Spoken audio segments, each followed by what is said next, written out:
on my clock, EST, so we're going to go ahead and get started, as I know Dr. Coleman has lots of material for us to cover today. So welcome to the second webinar of the series being offered by the Society of Counseling Psychology as a part of Mary Larry Wiley's Presidential Initiative on Practice Engagement. We're excited that all of you have joined us to learn more about healing racial trauma in Black women. I'm Dr. Lisa Ferdinand, Vice President for Professional Practice, and my pronouns are she and her. Please note that you must be present for the entire webinar to get CE credit. I'll be sending more information via email about CE credit after the webinar. During today's webinar, you can ask questions using the Q&A function in Zoom. Following the webinar, I'll be sending a PDF version of many of the PowerPoint slides presented today, as well as additional resources that Dr. Coleman has compiled for us. Today's webinar is being recorded and will be available in a few days on the Society of Counseling Psychology's YouTube channel. Now I'd like to briefly introduce our presenters so that we can get started.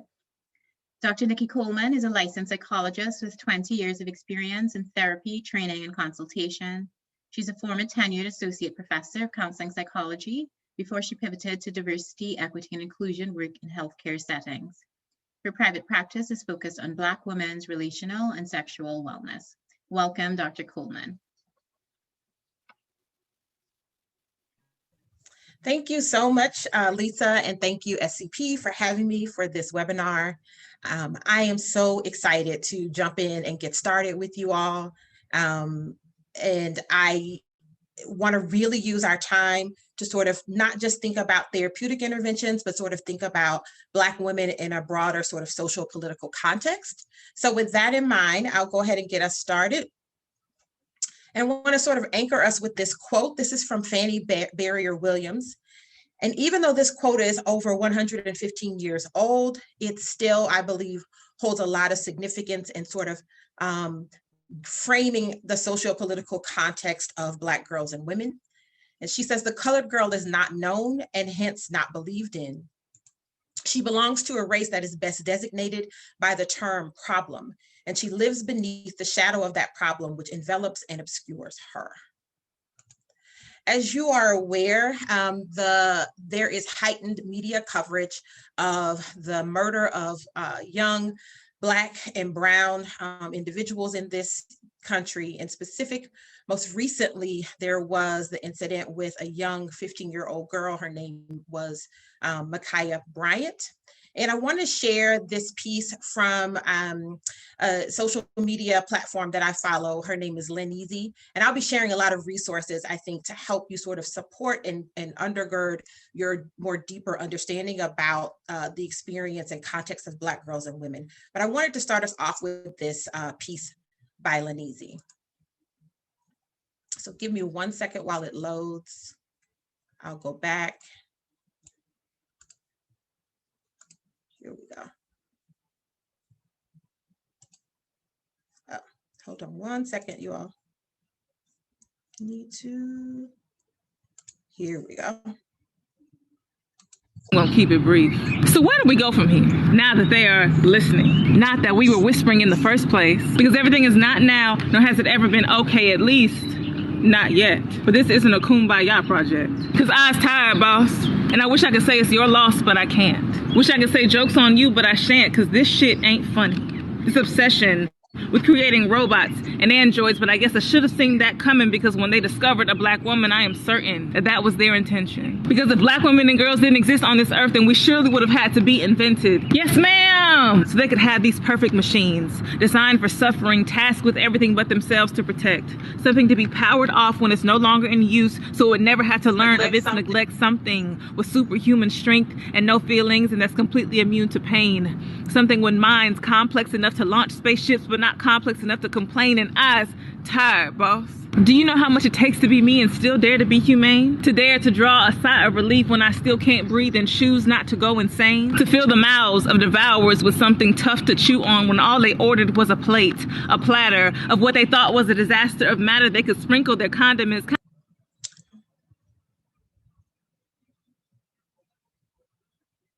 Kind of meant for.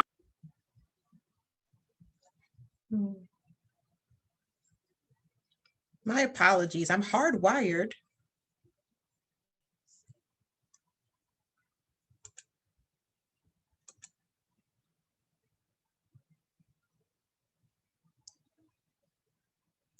Let's see. I wonder if I escape.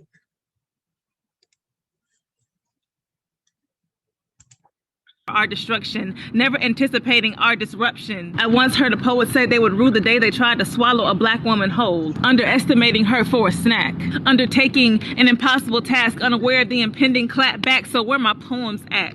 For the colored girls when their rainbow was simply robbed. How many poems are there for colored girls when their rainbows could have been limitless? Those girls with the S curls and the kinks that could launch 1,000 ships, taken from us way too soon, but still with enough grace to leave us with a cocoa butter kiss. For the girls criminalized, adultified, and flushed through foster care to a pipeline. Eyes tired, boss.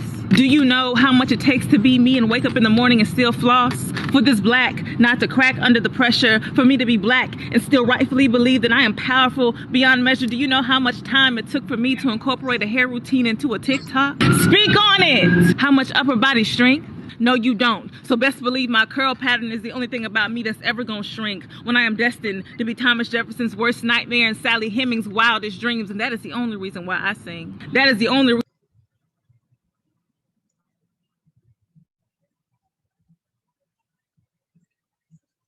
The internet will not let me be great today.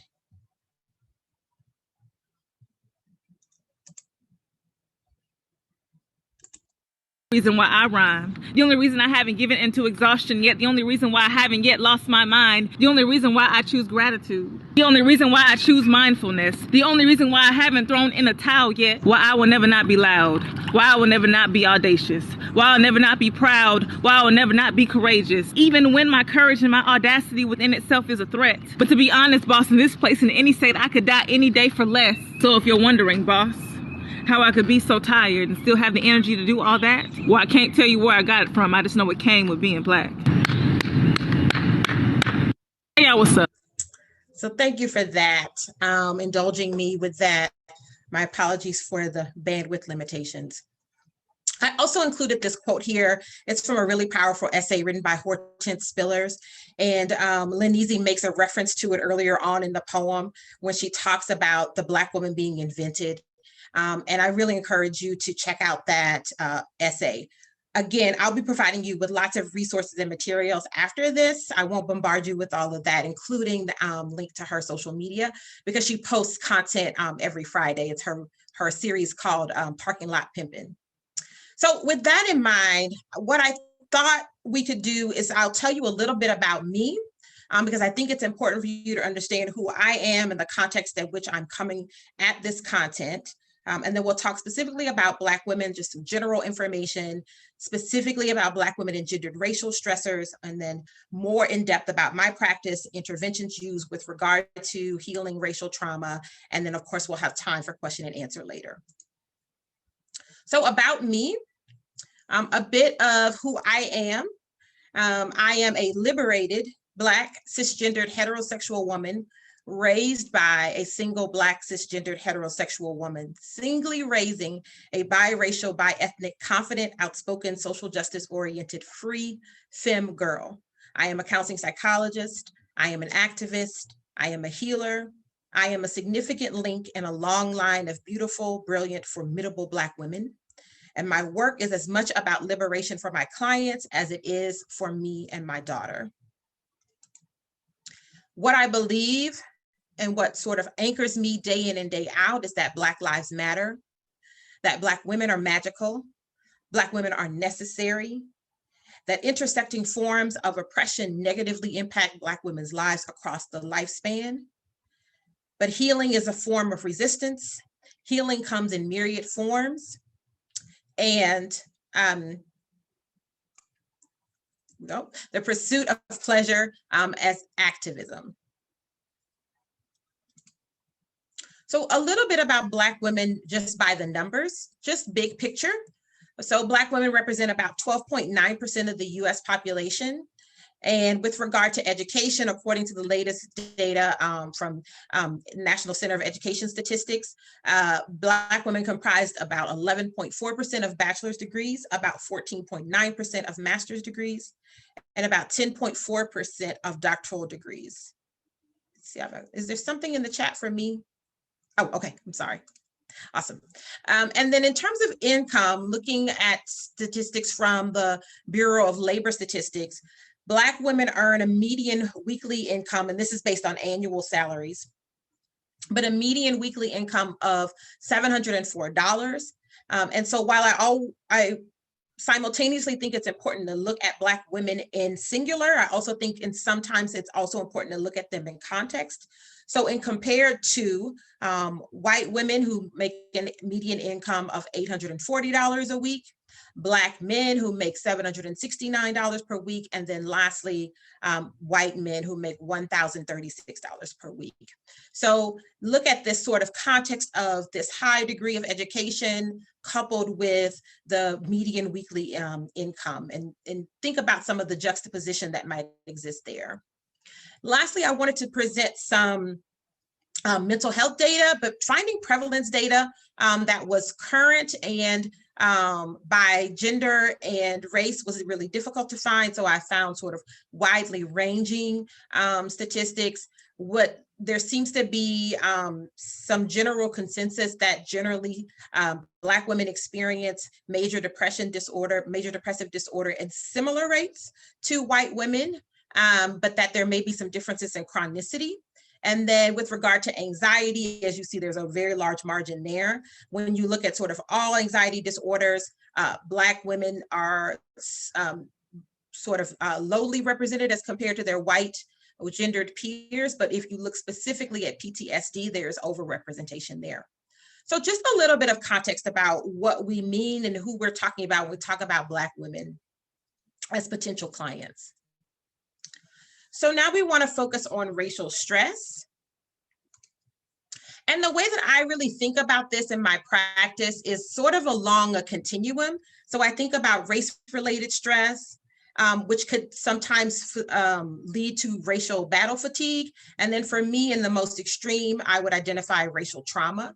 I know that different folks talk about it differently in the literature, sometimes thinking about race-related stress and racial trauma, oftentimes in the same context. But I like to think about this in terms of navigating sort of day in, day out experiences around race and the stress associated with that, from more chronic experiences with race-related stress, and then from distinctive experiences around racial trauma. So I want to sort of unpack these three in more detail. So we think about race-related stress as heightened stress from chronic, comprehensive, and cumulative effects of racism and perceived discrimination. And so this occurs when there is experiencing events of danger related to real or perceived experience of racial discrimination. And that the race-related experiences that tax or exceed existing individual and collective resources to handling those experiences.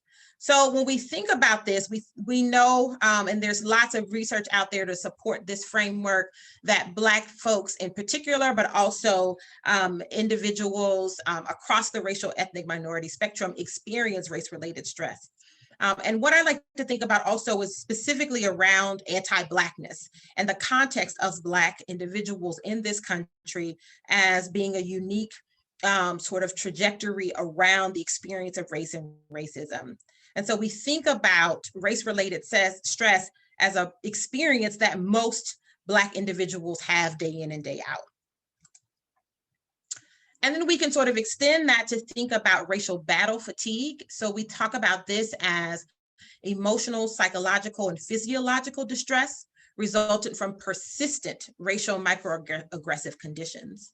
And this concept of racial battle fatigue serves to address the physiological and psychological strain that racially marginalized individuals experience, as well as the amount of energy lost dedicated to coping with racial microaggressions and racism. So one of the ways that I like to distinguish is that everyone who experiences racism can experience race-related stress. But when we think about this ongoing process of navigating highly charged racial contexts, that the amount of energy that is dedicated to dealing with that also can serve as sort of a chronic experience around race-related stress. And then for me, on the end point of the continuum is racial trauma. And so we think about this as a consequence of emotional pain that Black, Indigenous, people of color may experience after prolonged chronic harmful encounters with racism. And I think about this as sort of being the most extreme experience of race-related stress. It is when there have been either a particular circumstance or a set of circumstances that are overwhelmingly deleterious, that have significant psychological as well as physiological impact on Black individuals. And that the effects of racial trauma can include, but are not limited to, hypervigilance, flashbacks, nightmares, avoidance, suspiciousness, somatic expressions, and etc. So all of these that we would sort of classify as consistent with classic PTSD symptoms, but we want to acknowledge that they happen in the particular context of racism and racial discrimination. And when we think about the types of experience that may lead to race-related stress, to sort of lead to those sequelae of outcomes for individuals, first we want to acknowledge that some of them are maybe proximal and others may be distal, but that these are some ways that we could begin to classify what race-related stressors may look like. So we could talk about microaggressions or micro stressors. And so those are those, as we all know, those nuanced, slight, oftentimes very quick, but constant day in and day out interactions that happen to indicate racism or racial discrimination. And then secondarily, we have vicarious racism experiences, right? So that could be anything from witnessing, seeing another person of color in the workplace, experience racial discrimination at work. It could be witnessing or being a bystander to individuals in your family or friend group. But it can also include these incidents that are increasingly visible and sort of consistent in our day out and day in news cycle around violence perpetrated by police officers against Black people. We can think about chronic contextual stress, right? So I think about this as one of those distal factors, the experience of being a Black person in the context of the United States and all the sort of complex interrelated ways in which that impinges on one's life. And then we could also think about the collective experiences of trauma. I would classify those experiences with regard to police violence against Black individuals as part of that concept. And that even if we don't know the victim personally, there's oftentimes an experience of collective grief that happens. And then lastly, we could think about transgenerational transmission of group traumas. So we can think about major milestones around racism and racial terrorism that has happened here in the United States. What are the stories that get transmitted down the line? What are some of the stories that may live in the context of communities, whether you have been individually impacted or not? And so we see here there could be a wide range of race-related stressors that can, in different ways and different shades, impact the experience around navigating racism, and particularly for Black people. But this talk is about Black women and racial stress. And the reason why I think it's important to think more critically about the gendered experience of anti-Blackness and around racial stress is because I believe Black women hold a unique socio-political space. And so Audre Lorde, I can't ever do a presentation without quoting Audre Lorde. She said all the amazing things that ever need to be said about liberation and justice. So she says, I find I am constantly being encouraged to pluck out one aspect of myself and present this as the meaningful whole, eclipsing or denying the other parts of self. And so when we think about the experience of racial stress for Black women, we have to think about the gendered component that exists as well. And so I would like to offer that Black women hold a persistent diunital space, a both and, of being woman and Black woman. And so the experience of womanhood in the context of racism requires a specific lens through which to conceptualize, partner with, and intervene for Black women. So if we think about some of those indicators of race-related stressors that I just presented a moment ago, I want to sort of shift our perspective and begin to think about what those may look like in a gendered context. So what are some gendered racial stressors that Black women experience? This is meant as a list of examples. It is not meant to be exhaustive. These are the things that I personally have experienced as a Black woman, that my colleagues and peers share with me and talk about with me in safe and open spaces. These are the things that I hear my clients talk about and struggle with regularly. So we have touching, questioning, commenting on one's hair, the process of co-opting language. So for instance, hey girl, how you doing, queen? Okay, sis. So recognizing that Black folks in this country oftentimes experience the process of code switching, meaning that we use language and vernacular ways of engaging with one another verbally that are endemic to our particular culture, and that oftentimes that is co-opted by the broader culture. And so this process of having individuals who are not within the group using language without invitation to use that language. Being spoken over, or the experience of invisibility or being decentered in an experience. Perception as angry or aggressive Black woman, or the perception of the strong Black woman. Witnessing racial discrimination or violence, persistent fear of racial violence against loved ones. And so I want to really sort of tease this piece out. While we get a lot more news coverage around Black men being harmed, harassed, and killed by police officers, we know that Black women are also harassed, harmed, and killed by police officers. And that is true. I think it's important to acknowledge that in a gendered racial context, that oftentimes Black women hold a different space of vicarious racial trauma in having persistent worry about their loved ones, and particularly their husbands, their sons, their brothers, uncles, etc. That is different than they may actually have fear for themselves. Next, we have managing racial discrimination of children or loved ones, right? So how do we help our children be culturally and racially socialized with pride and collective self-esteem, while also navigating their experiences around racial bullying, racism, racial discrimination in school, right? So the process of navigating developmentally child rearing in addition to the process of managing racism in the context of child rearing.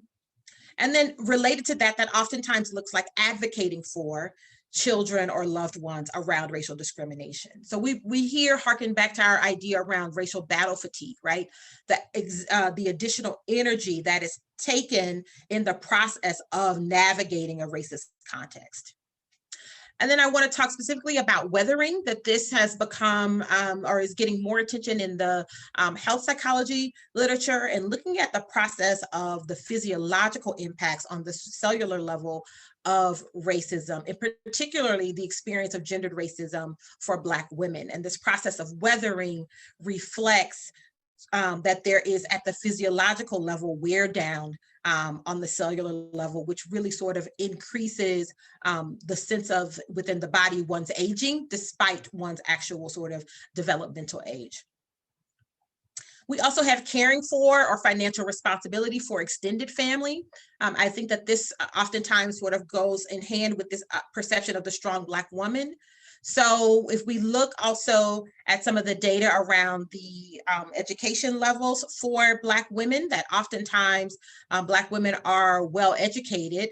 And so they're moving into more and more professional spaces that have higher levels of authority, higher levels of income, despite the wage gap.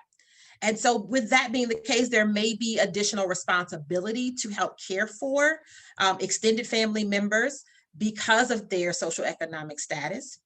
And then in the process of the gendered component of women being socialized to be nurturers and caretakers, there is oftentimes also the additional responsibility for caring for ailing family members, being responsible for the needs of extended family as well as aging family.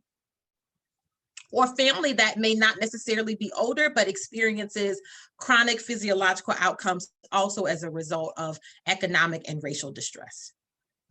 Black women also experience chronic physiological symptoms due to racism themselves. So we could talk about disproportionate rates of diabetes, type 2 diabetes, and chronic inflammation, being pre-diabetic, et cetera. And then lastly, holding and processing Black grief due to racial violence and chronic racial stress. So the process of experiencing over and over again grief related to witnessing and experiencing racial violence. So again, I offer these as touch points of ways in which racial stressors may show up specifically for Black women.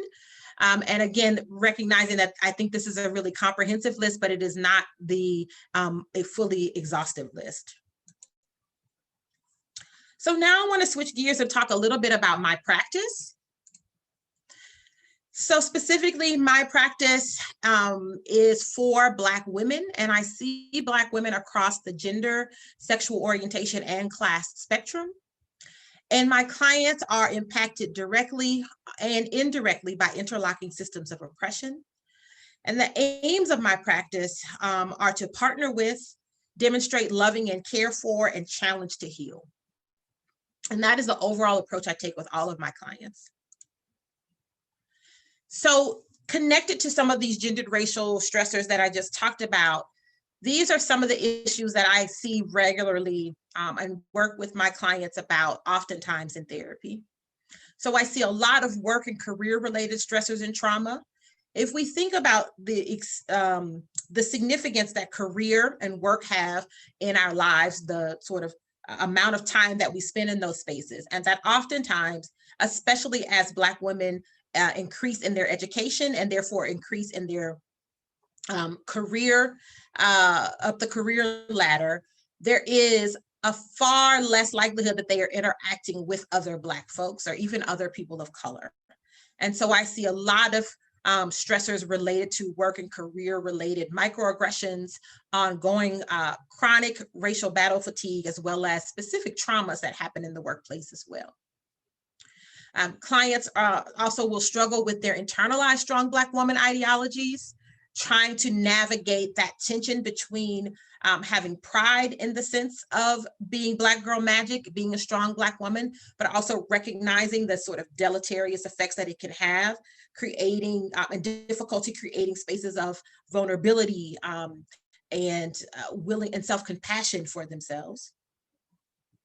I also see clients experience race-related physiological concerns, so challenges with weight, hypertension, chronic inflammation, sleep disruption. Sleep disruption is a major issue that I see almost across the board in my clients. And then because of my particular interest in working with sexual wellness and relational wellness, I also work with clients who are experiencing sexual trauma recovery, as well as childhood trauma recovery. Another theme is parenting while Black. Again, that differential load that Black parents experience in helping not only raise their children, but helping raise their children in a context that simultaneously helps protect them from anti-Blackness, as well as engender pride and a sense of strength in their Black identity. As I mentioned before, sometimes the experience of being the first generation removed from poverty and the expectations there are for that, as well as the sort of lack of ability to know how to navigate these systems, right? Not having the opportunity for sort of mentorship around that. Caring for financial responsibility for extended family, and then again, holding and processing Black grief due to racial violence. And I want to talk about this last one in particular. And so what I have been experiencing, especially in the past 14, 15 months, where we've been in the pandemic, where we all mostly have been working from home, or at least more grounded. And we're all sort of inundated with all of these ongoing incidences that are happening across the nation with regard to racial violence happening. And so while my clients are individually trying to work through their presenting concerns that brought them into therapy, there's almost sort of this cyclical process of that also being disrupted because of another announcement of Black murder at the hands of police violence. And so there's an additional sort of ongoing burden of navigating that grief, holding space for them, as well as the process of me being able to own my experience with that as well.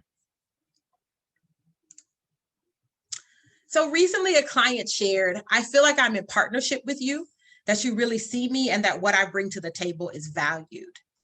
And this is taken from one client, but I hear this sort of general theme from a lot of my clients, that my clients come to work with me as Black women because I am a Black woman therapist. And that's why I wanted to sort of anchor this webinar today in some understanding about who I am and what I believe. And so I want to recognize that not everybody will be a Black woman, right? That we have lots of practitioners in the space that will not be able to connect with their clients in those particular ways.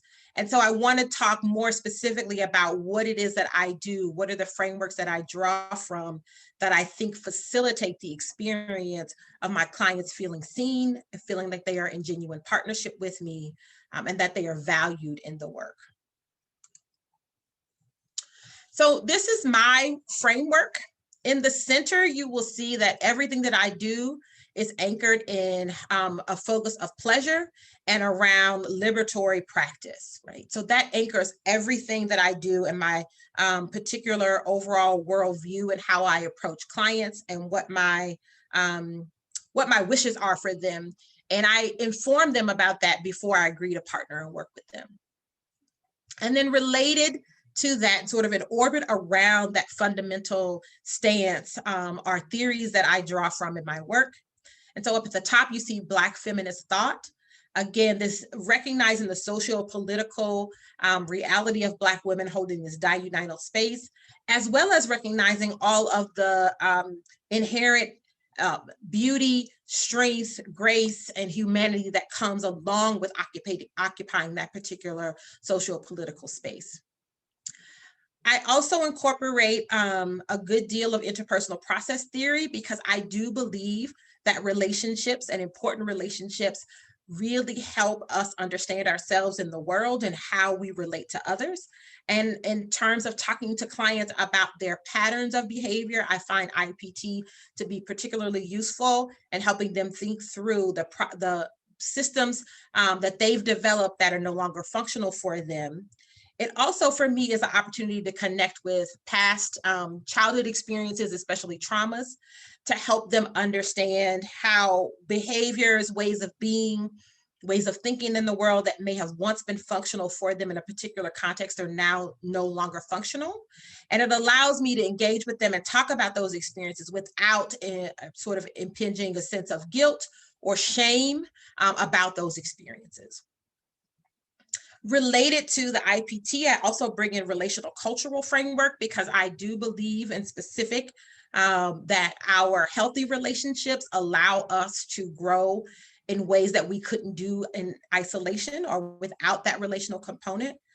And then particularly for Black women in the experience of relating to connecting with other Black women, connecting to and relating to other folks in the Black community, as well as thinking about the need to engage community for health and healing and as sources of strength for them.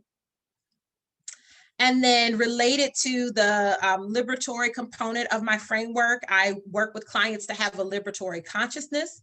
And so this sense of being aware that we do live in the context of multiple intersecting forms of oppression, and specifically having a liberatory consciousness framework allows me to always specifically name race, name racism, name gender, name gender discrimination, and the intersections thereof, so that we can talk about these ways that all of these oppressive systems outside of the individual impact the individual, with the goal being engendering a sense of agency and a sense of empowerment in being able to navigate these oppressive symptoms.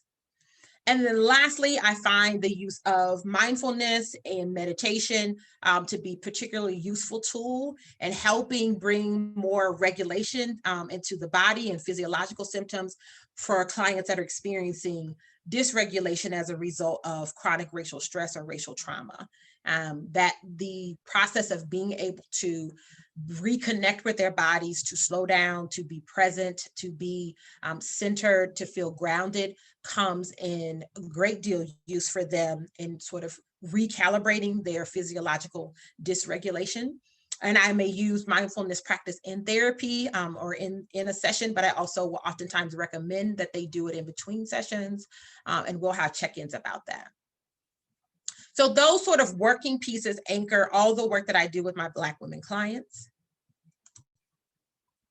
But I also want to acknowledge some particular foundational stances that I think are important.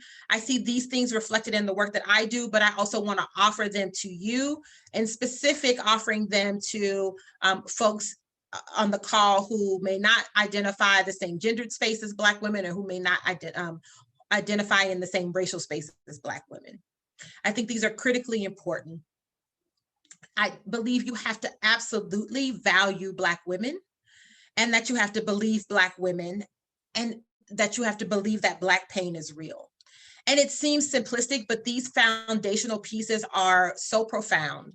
I will be transparent in saying that I have had clients come to me and said, I tried to work with a white therapist and I didn't feel connected. I didn't feel seen. I didn't feel valued. I didn't feel like they were really getting me.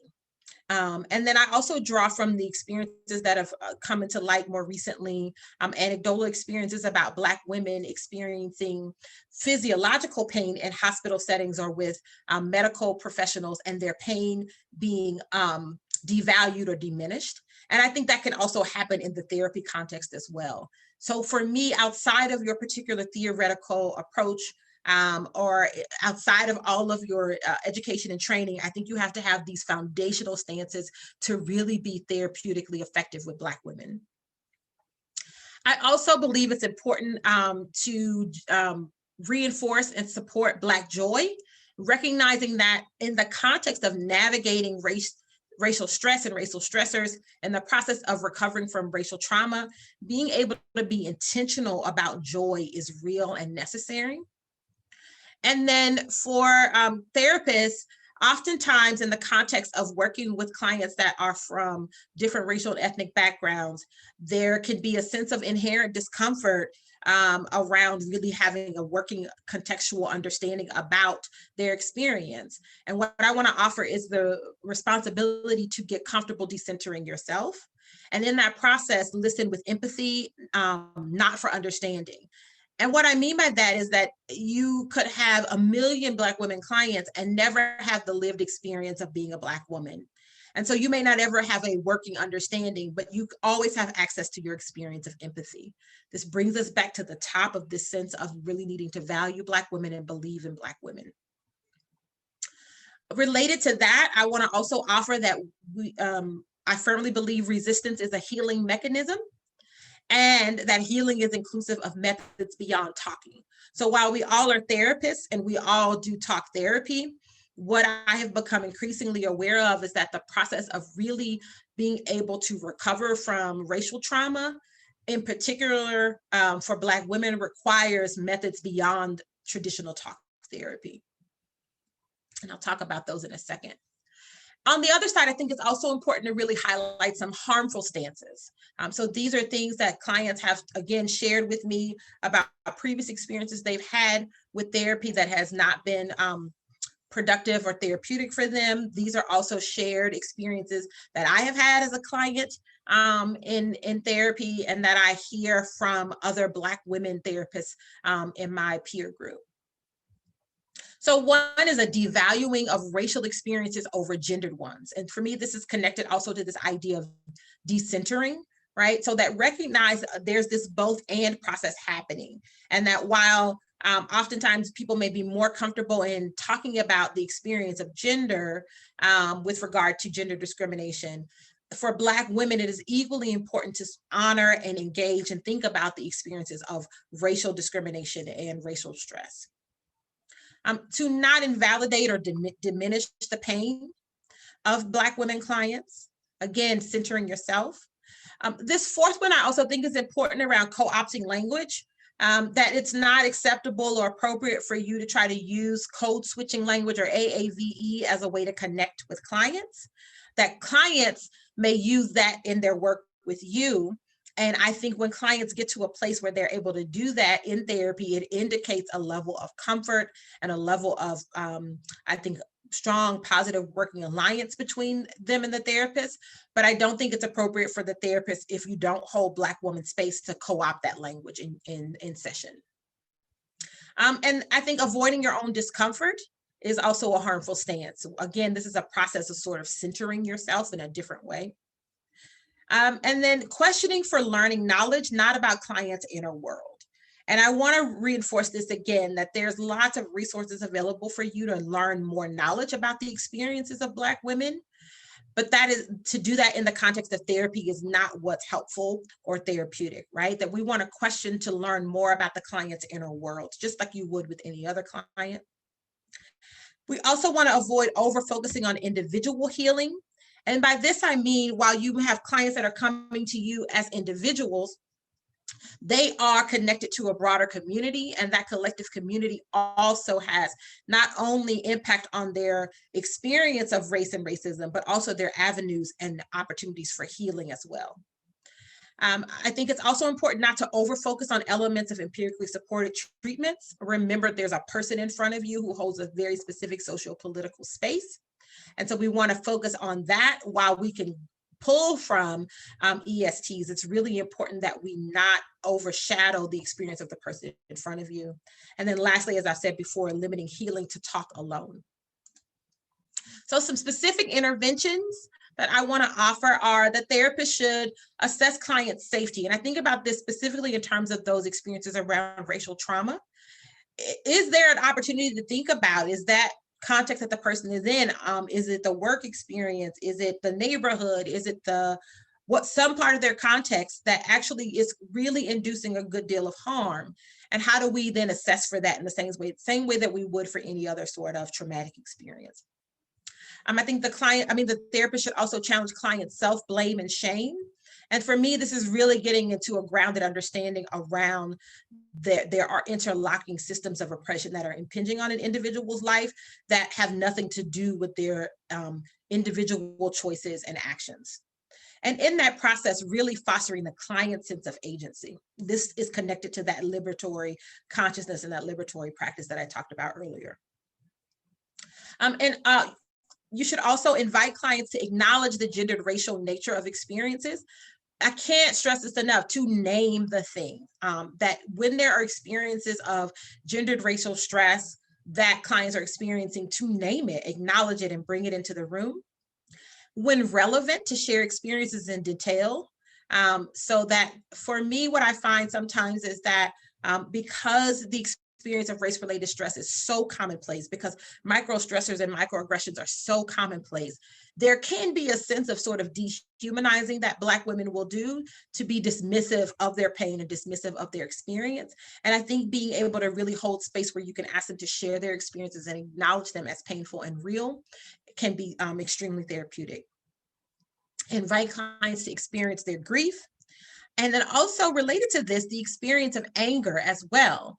I think for women in particular, having access to anger and being able to acknowledge it and process it, for Black women who are oftentimes perceived as being aggressive and angry just when they are being and minding their business, to have invitation to process that and be open with that anger in a therapeutic safe space can be particularly healing. And then also identify healthy coping strategies. Related to that, we want to think about affirmation and acknowledgement, right? This, again, believing Black women, acknowledging that their experience is unique and real and valid, that again, you create the space for race. I think about racial storytelling, right? Invite clients to be open and be their full selves in the context of therapy. Validate their experiences with racial stress, racial battle fatigue, as I mentioned before, naming. And then again, thinking about these external systems that are impacting them, to externalize devaluation and also counteract that devaluation. Really talk about helping clients tap into their sense of agency, their sense of empowerment, their sense of worthiness. And then although we want to acknowledge and engage anger, we want to also work to think about ways that we can rechannel that that are healing and productive and facilitative. Other things that I also do in my practice in specific, so I identify ways that trauma and pain can be metabolized. This is where I've mentioned before, moving beyond talk therapy. I will often engage clients with other practices that they have as part of oftentimes a cultural context, but maybe even from their individual sources of joy. And think about ways that we can use that to metabolize trauma and pain. And that could be getting in their body, that could be dance, that could be using exercise, yoga. That's my timer telling me I'm at 45 minutes. That can also be other ways that they can engage so that they're able to move the trauma out of their bodies and feel a sense of agency and empowerment of doing that. That could be journaling or writing, et cetera, et cetera. Support acts of resistance as healing. And so if clients want to talk about going to protests, if they want to talk about how they want to engage politically, if they want to talk about what they're doing in their community, those are things that I want to invite into the space and recognize that their ability to contribute to resistance against anti-Blackness and racism is a function of healing. In specific with my clients, I also openly talk about sexual pleasure as healing, that access to pleasure, access to joy, access to sexual release is a source of healing, being able to embody and own their bodies in that way. I support the practice of radical joy. And then I also engage with them to identify sources of pleasure and indulgence as healing. Right? If we go back to the top of the presentation and talk to this Hortense Spiller's perspective of Black women being created to hold the space and hold work. There's another quote by Zora Neale Hurston that says, Black women are the mules of the earth, right? It becomes really important for us to think about ways that we can help Black women identify sources of pleasure and indulgence as a way to counteract all of the negativity and additional work and burden that is oftentimes steeped upon them. And lastly, I want to end with this. This is a post from last week in response to, again, Ma'Khia Bryant's death. It's from a friend of mine who's an activist here in Houston, and she does a lot of work with educational equity for young Black children. And she says, just popping in to send lots of love to Black girls, loud Black girls, queer Black girls that make you come correct, brilliant Black girls whose potential gets clipped by folks with authority, Black girls that get accused of being mean when they are simply existing, sometimes by people they've extended a massive amount of grace towards, Black girls that spend their time in the mirror getting fly, Black girls that are denied promotions but tapped for free labor, Black girls that become mamas and have to protect their Black children from this world, Black girls who were taught their bodies are something to hide, Black girls you love until they set boundaries, Black girls whose only protection is what they provide for themselves, Black girls that have been the butt of a joke way more than they've been loved and adored. I love you, I see you, I'm always going to go up for us. I want to give this information, and I'll include it in my resources and reference guide that I'll provide later.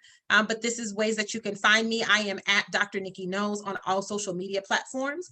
You can email me at nikki@drnikkiknows.com, and you can also find me at my web address, drnikkiknows.com. Again, I'll provide references and resources in the handout guide. And now I'm ready to stop talking and open it up for Q&A. Thanks so much, Nikki. You have gotten lots of love in the chat. There's been a really active chat. We opened it up so that people could respond to each other and to all that you have shared. And so we'll share that with you so that you don't miss a moment of it. And we probably have time for a couple questions.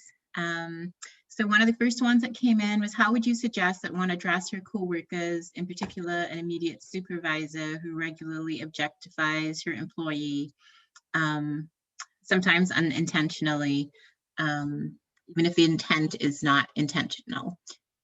Said employees often objectify as comments are regularly made about appearance, style, colors, etc. Mm-hmm. This happens so much for Black women. I talked about the hair piece, but we could also talk about body, right? And objectification and the sort of policing of Black bodies, in particular Black women bodies. And it comes up a lot. What I always encourage folks to do is to think about, one, and I do this with my clients, you will always understand the context of that environment more than I will, right? You know what's safe to do and what's not safe to do. And I always want to have my clients feel empowered to be as protective of themselves as possible. And so by that, I mean, how direct can that conversation be? And it may start off indirectly by having a curiosity. I notice, oftentimes you make comments about my clothes or my hair. That doesn't seem to happen with other folks. Did you notice that? Are you aware of that? Right. So I try to present it as a conversation starter. I think that if it is elevated to a level of harassment that creates discomfort for you in the space that you don't feel safe, then thinking about having a more direct conversation is also well within your rights. And in that process, what I also will talk to people about is who are your accomplices? I think beyond the concept of allies, I want accomplices. Who are your safe people that if you're going to have that direct conversation, what are the ways that you need to sort of be preemptive about who will be there in support of you, who needs to know that you're going to have a difficult conversation before you have it. Unfortunately, in the context of racism, oftentimes perceptions are distorted. And so oftentimes having a third party at least be involved, at least be aware of what your game plan is, helps to sort of mitigate where that disconnection and that miscommunication and static intention can come in. Thanks so much. Another question that came in was regards to intervention. Can you speak to how and when you choose to use self-disclosure in your work with Black women? For example, when you name your own sadness with examples of racialized violence, or naming your own experience with micro or macroaggressions. Yeah, that's a really good question. I think the short answer is probably not very informative, but it's really a gut thing for me. So I will say, in specific to these recent acts of racial violence, one, I always try to do my work before the session, and that can look lots of different ways. One of the things that I've done is use my social media platform. So I've had some sort of collective grieving spaces where I can go and talk and offset for me. I definitely connect with folks that are in my support circle. So I try to do that work. I also do my own grounding and meditation. I get my tears out of the way. I try to do all of that as much as possible. So then I can be more able to focus in with my clients, but I will always acknowledge that if it's heavy, right? So last week when the Floyd verdict came out, or the Chauvin verdict came out in the Floyd trial, I had a client literally right after the verdict was read. And so I was wholly activated, right? And so was she. And at the start of the session, she was like, my phone is blowing up. Everybody's asking me, did you know? And we were able to just have some moment at the start of the session to say, I feel all of these things. Like I feel, I guess, relief, but it's also not enough. And this, so we could have that moment. I also will pull from my experiences. I oftentimes will use my experiences and not necessarily name it as my experience, but I may offer it as an approach or a way. Right. And so that's a way that I use self-disclosure without centering myself more so than necessary.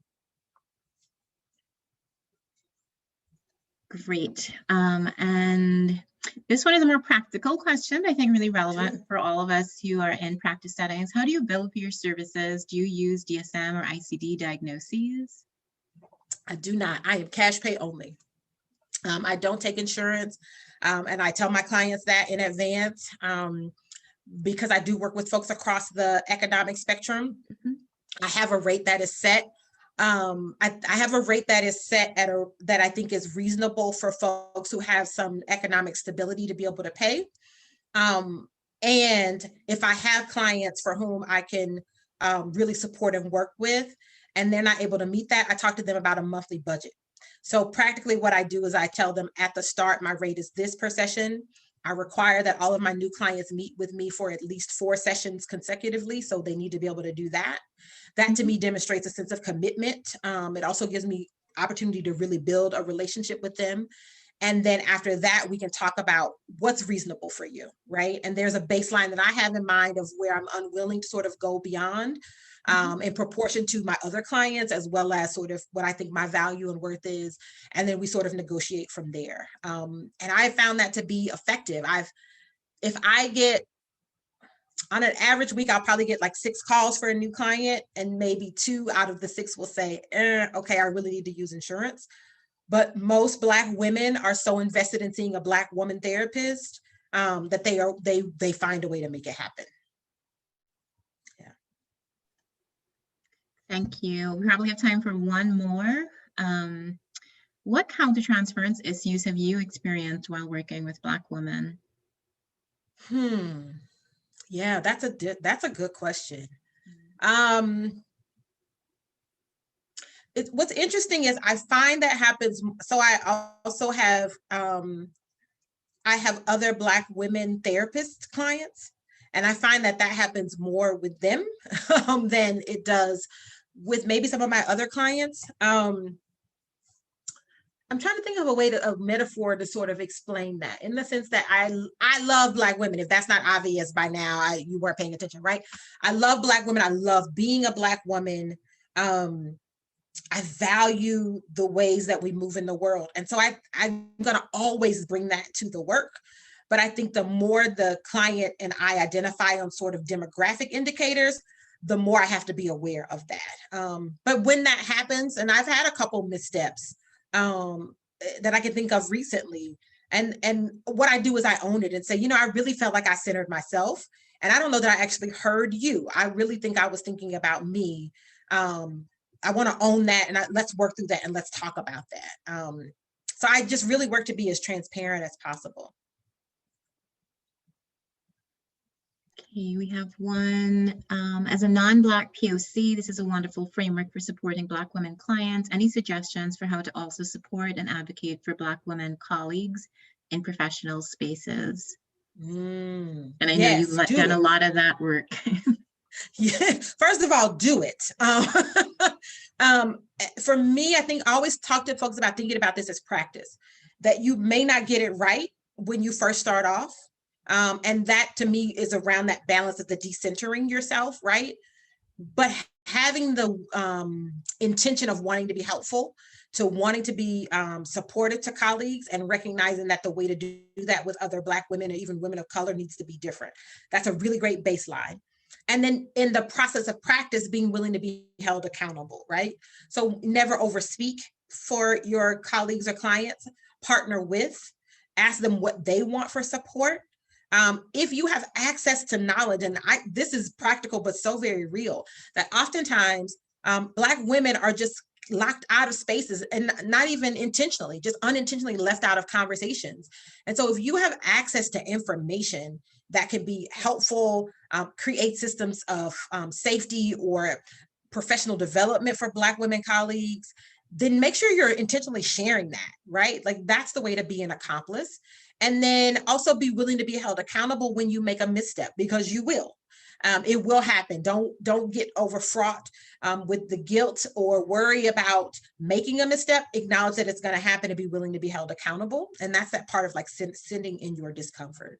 But what happens so often is that Black women are so mistreated in spaces that oftentimes they experience burnout extremely fast, or they leave because they feel devalued. And so if you are aware of that, and you have Black women colleagues that you value and appreciate, then to be intentional about how you create pathways for them to stay in the system and continue to be able to feel supported and buoyed and valued in that process. Well, Dr. Coleman, this has been amazing. Thank you. Thanks so much for all of the resources that you put into the presentation. I know people will be disappointed we couldn't get to all of the questions, but I know some of the answers and responses will be addressed through your resources. I can't wait for you to see all that was shared in the chat. We had over 740 people pretty consistently with us today. And you have many requests for a supervision group, a consultation group. Yes, I do all of those things. I would love to do that. I love this work. Yeah, so I'm looking forward to seeing all of those comments and responding.